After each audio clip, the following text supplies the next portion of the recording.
وہ اس کا بہت بڑا ہدف ہے۔ دوسرا، پاکستان کی سیاست کے اوپر پیسے کا قبضہ ہے۔ ارب پتی لوگ آپ انویسٹر لیں گے، ان کے ذریعے آپ سیاست کریں گے، اس سیاست سے جب آپ اقتدار میں آئیں گے تو آپ ان ارب پتی لوگوں کو مزید اور پیسہ بنانے کی اجازت دیں گے۔ یہ پاکستان کی سیاست اس طریقے سے چل رہی تھی، بڑا زبردست سسٹم جو لگا ہوا تھا۔ اچھا، انہوں نے پہلے یہ دوسروں کے پیسے سے بنانے شروع کیے، پھر اس کے بعد انہوں نے کہا یار یہ دوسرے سے بنواتے ہیں تو ہم خود کیوں نہ بنائیں، تو الحمدللہ انہوں نے دونوں پارٹیوں کی جو لیڈرشپ ہے انہوں نے اربوں روپے نہیں اربوں ڈالر بنا لیے، اور وہ خود بھی ارب پتی ہو گئے، ساتھ ان کے انویسٹرز بھی ارب پتی ہو گئے۔ عمران خان نے جس طریقے سے شوکت خانم بنایا کہ جب بہت زیادہ امیر لوگ پیسہ نہیں دے رہے تھے تو وہ گیا سکولوں کے اندر گیا، وہاں ایک عام پاکستانی کے پاس گیا اور وہاں سے پیسہ اکٹھا کیا اور شوکت خانم بن گیا۔ اسی طریقے سے تحریک انصاف کی جو فنڈ ریزنگ ہوتی ہے وہ ایک عام پاکستانی کے ذریعے کی جا رہی ہے، اور پوری کوشش کی، پہلے وہ ممنوعہ فنڈنگ کیس کے ذریعے، وہاں پر بغیر کسی قانونی جواز کے ہوتے ہوئے، کل ان سے ہائی کورٹ میں بھی پوچھا جج صاحب نے کہ آپ کے پاس ایف آئی اے کے پاس اختیار کون سا ہے کہ آپ پولیٹیکل پارٹی آرڈر کے تحت جو ہے کارروائی کرتے پھر رہے ہیں۔ 150 نوٹس ادھر بھیج دیے۔ نوٹس کیا بھیجا جا رہا ہے؟ اچھا آپ نے ساؤنڈ سسٹم دیا تھا تحریک انصاف کو، آئیں ذرا ایف آئی اے میں آپ جواب دیں۔ اچھا آپ جو ہے آپ نے ریسرچ کی تھی تحریک انصاف کے لیے، آئیں نہ ذرا دفتر کے اندر ہمیں جواب دیں۔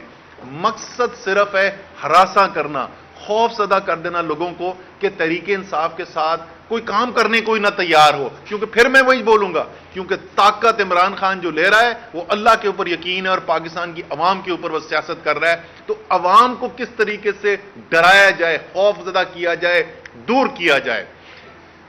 اسی کا پہلو جو ہے وہ فنڈ ریزنگ کے اوپر بھی ہے۔ نامنظور.com جو ہے وہ بنائی گئی ویب سائٹ آج سے چند ماہ پہلے، جس وقت یہ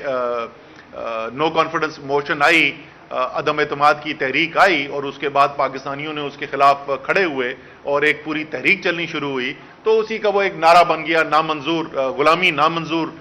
کی پوری آواز سارے پاکستان میں پھیل گئی، اور اسی کے بنیاد کے اوپر وہ نامنظور.com سے وہاں پہ عام پاکستانی جو دنیا میں پھیلے ہوئے، پاکستان کے اندر سے لوگ اس میں پیسہ نہیں ڈال سکتے، باہر کے لوگ جو سارے پاکستانی جو دنیا میں پھیلے ہوئے وہ وہاں پہ پیسہ جمع کراتے ہیں، وہ الیکشن کمیشن کے اندر پوری اس کی رپورٹنگ ہوگی، اس کی آڈٹ ہو رہی ہے سارے پیسے کی، اس کو یہ کہہ رہے ہیں غیر قانونی۔ غیر قانونی نہیں ہے یہ غیر قانونی نہیں ہے، یہ ان کے سیاسی موت نظر آ رہی ہے۔ ان کو نظر آ رہا ہے کہ اگر عام آدمی پاکستانی وہ کہ یہ جو پوری تحریک چل رہی ہے اس کو تحریک کو چلائے گا تو پھر انہوں نے جو چند طاقتور طبقے کے لوگوں نے پاکستان کو شکنجے میں جکڑا ہوا ہے، پھر یہ کدھر جائیں گے؟ اصل خوف اس بات کا ہے ان کو۔ قانون کے اندر تو ہم ظاہر ہے اس کو چیلنج کر ہی رہے ہیں، کورٹ کے اندر جیسے میں نے کہا ہائی کورٹ کے اندر یہ معاملہ آلریڈی ایف آئی اے کی تحقیق کا ڈلا ہوا ہے، یہ ایک نیا آ گیا نامنظور والا، یہ بھی چلے جائیں گے اس کے اوپر۔ آخر میں صرف ایک چیز اور کہنا چاہوں گا کہ وہ الیکشن کمیشن آف پاکستان جس کو سپریم کورٹ نے 2017 میں کہا تھا کہ آپ نے تمام پارٹیوں کو بلا تفریق ان کی تحقیقات کرنی ہے فنڈنگ کی، تو تحریک انصاف کو تو آپ کر رہے ہیں، آپ نے باقی سب کی بھی کرنی ہے، جہاں پہ چند مہینے پہلے ہائی کورٹ کا یہ آرڈر آیا ہوا ہے، ابھی تک قوم انتظار کر رہی ہے الیکشن کمیشن کہ آپ جو ہے یہ کب تحقیقات مکمل کریں گے دوسری سیاسی پارٹیوں کی، کب آپ سوال پوچھیں گے ان ساری پارٹیوں سے، جو میں ایک پہلے پریس کانفرنس میں بڑی تفصیل بتا چکا ہوں، 36 کروڑ روپے آگے جی، پتہ ہی نہیں چل رہا کدھر سے آگے، کوئی ڈال گیا جی، اللہ کا بندہ جو ہے 36 کروڑ روپے ڈال گیا۔ یہ سوال جو ہے نا اس کا جواب الیکشن کمیشن کو دینا پڑے گا۔ آپ کے خیال میں اگر عمران خان کو، اسد عمر کو، فواد چودھری کو توہین الیکشن کمیشن کے نوٹس بھیج کے آپ یہ سوال پوچھنا ہم سے بند کروا دیں گے؟ وہ ہم نے بند نہیں کرنا، اور آپ کے سوال جواب کا انتظار رہے گا، اور انشاءاللہ تعالی ہائی کورٹ کی بھی اس کے اوپر جلد فیصلہ کرے گا۔ بس میں اتنا ہی کہنا چاہتا تھا جی، کوئی اگر سوال ہو۔ اسد عمر صاحب یہ بتائیے گا کہ عمران خان نے آرمی چیف کی ایکسٹینشن کے حوالے سے جو بات کی گئی ہے یا اس پر مختلف اس کا مطلب نکالا جا رہا ہے، اس کو اس کی تھوڑی سی وضاحت کر دیں۔ دوسرا یہ بھی بتا دیں کہ کیا اداروں کے ساتھ تحریک انصاف کے معاملات میں کوئی بہتری آئی ہے، کوئی بیک ڈور یا کوئی براہ راست کوئی رابطہ ہوا ہے؟ اچھا جی، عمران خان صاحب نے جو اس دن کہا وہ بڑی سادہ سی انہوں نے بات کی، انہوں نے کہا کہ الیکشن جو ہے وہ سب سے اہم چیز ہے پاکستان کے لیے، اور اس الیکشن کی طرف ہمیں بڑھنا چاہیے، اور یہ صرف عمران خان کا نہیں، میرے خیال میں کوئی بھی پاکستانی جو اس وقت پاکستان کی صورتحال، خصوصی طور پہ پاکستان کی معیشت کی صورتحال کو سمجھتا ہے، اس کو پتہ ہوگا کہ شاید پاکستان اس وقت خطرناک ترین صورتحال کا سامنا کر رہا ہے، جہاں IMF کا معاہدہ ہونے کے باوجود روزانہ کی بنیاد پر روپیہ جو ہے وہ کمزوری دکھا رہا ہے، بہت ہی انتہائی خطرناک صورتحال ہے اس وقت۔ انہوں نے یہ بات کہا کہ کیونکہ یہ جلد الیکشن ہونے، اس لیے اس الیکشن کے بعد آرمی چیف کی اپوائنٹمنٹ ہونی چاہیے، جو بھی عوام سے زیادہ کو نہیں کرنی چاہیے، اور اگر اس کا مطلب ہے کہ کچھ عرصے کے لیے ایکسٹینشن کرنی پڑتا ہے ایکسٹینشن کر دیں۔ سر یہ فرمائے گا کہ مولانا فضل الرحمان کہتے ہیں کہ جو موجودہ پارلیمنٹ ہے اس میں توسیع ہو سکتی ہے اس کی مدت میں، کیا کہیں گے مولانا ایسا بیان کیوں دے رہے ہیں؟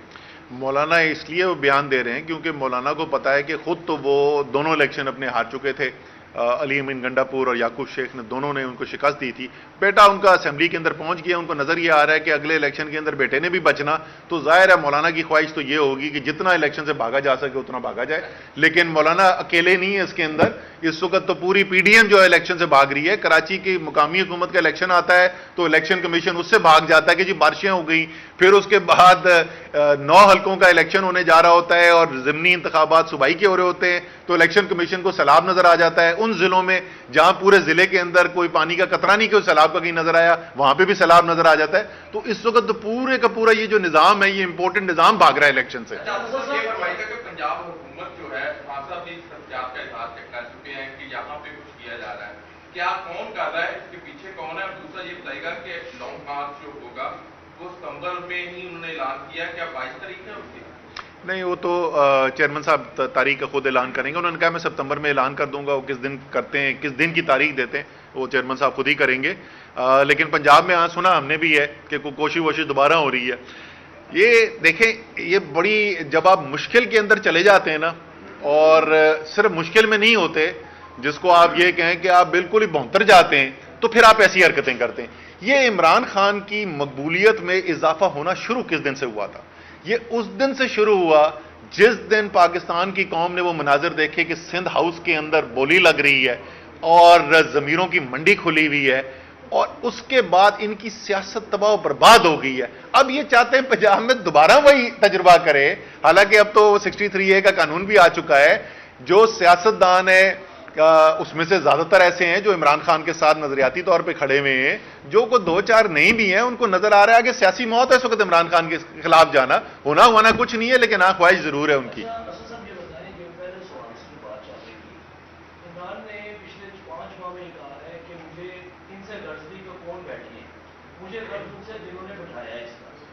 آج چیئرمین PTI کہہ رہے ہیں کہ جب تک الیکشن نہیں ہوتا، اگر بہت ایمرجنسی ہے تو فرد واحد شخصیت جو ہے اسے کنٹینیو کرنا چاہیے۔ کیا اس معاملے میں PTI کو اس فرد واحد کی شخصیت کو ٹاپ لیڈرشپ میں ہے کوئی یقین دہانی کروائی ہے اپنے نیوٹرل رہنے کی اس مرتبہ، جس نیوٹرل پر بھی آپ بڑے سخت بات ہوتے ہیں؟ پہلی بات تو یہ کہ دیکھیں، ہم اس امتحان سے گزر چکے ہیں۔ یہ 3.5 سال میں یہی بولتے ہیں نا کہ سلیکٹڈ ہیں، اور یہ تو ہم نہیں، یہ تو PDM کہتی تھی، روزانہ کی بنیاد پہ کہتی تھی، 3.5 سال کہتے رہے الیکشن جعلی تھا، سلیکٹڈ تھے۔ 17 جولائی کو کوئی رہ تو نہیں گیا کہ کسی کو کوئی شک ہو کہ اسٹیبلشمنٹ ہمارے ساتھ کھڑی تھی۔ 17 جولائی کو پنجاب کے اندر جو الیکشن کے رزلٹ آئے ہیں، جو اس کے بعد NA 245 میں کراچی کے اندر نتیجہ آیا ہے، جس طریقے سے الیکشن سے یہ بھاگ رہے ہیں، اس سے کسی کو یہ شک نہیں ہونا چاہیے کہ عمران خان کو کسی خلائی حقوق کی ضرورت نہیں ہے۔ اس کو صرف عوام کی طاقت کے اوپر وہ سیاست پہلے بھی کرتا تھا اور آج بھی کر رہا ہے۔ تو عمران خان کا تو جہاں تک یہ تعلق ہے، یہ دار و مدار 100% جو ہے وہ عوام کے اوپر ہے۔ جہاں تک آپ نے بات کی، وہ فرد واحد کی بات نہیں کر رہے، وہ یہ نہیں کہہ رہے کہ ان کا ہونا جو ضروری ہے، وہ یہ صرف کہہ رہے ہیں کہ جو ایک پاکستان کی، چاہے آپ کو اچھا لگے نہ اچھا لگے، بٹ پاکستان کی ایک اہم ترین اپوائنٹمنٹ جو ہوتی ہے، وہ اہم ترین اپوائنٹمنٹ ایک ایسے حکومت کو نہیں کرنی چاہیے جو کہ ایک سازش کے تحت ایک امپورٹڈ حکومت ملک کے اوپر مسلط کی گئی ہو، جس کو پوری قوم مسترد کر گئی ہے۔ اس کو یہیں یہ فیصلہ کرنا چاہیے، فیصلہ اس کو کرنا چاہیے جو عوام سے مینڈیٹ لے کر آئے۔ آج کی ڈیل تو نہیں ہوگی، کیونکہ عمران خان صاحب نے کہا ہے کہ عدالت اگر جو بھی فیصلہ کرے گی وہ